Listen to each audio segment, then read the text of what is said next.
My grandmother never wanted to come to America. That's the story I heard over and over again. Her older sister, Mary, was the one who should have gone. But in that early morning of departure, 1887, Mary woke up sick, or so she said. She took to her bed crying, moaning she couldn't possibly go.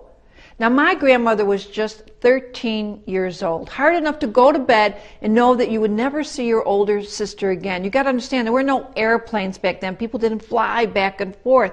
Hard enough to go to bed that way.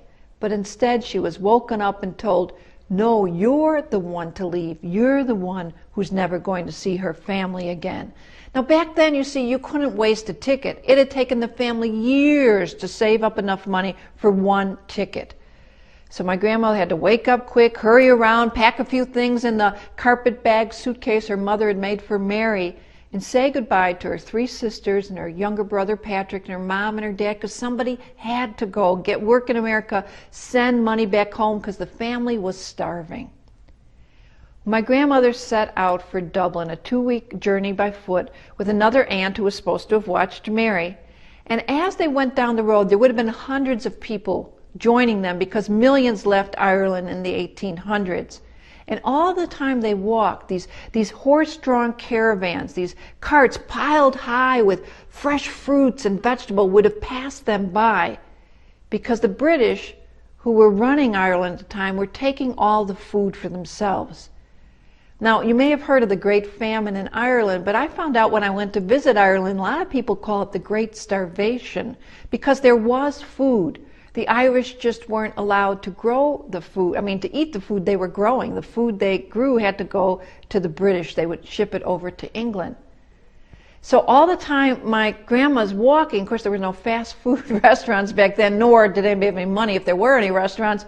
So they started eating weeds and cabbage leaves and grass to try to stay alive. By the time they got to the docks in Dublin, some British writers wrote that their faces were stained green, their mouths were stained green, and this showed just how subhuman, animal-like the Irish really were. Well, my grandma, she sailed across the Atlantic Ocean.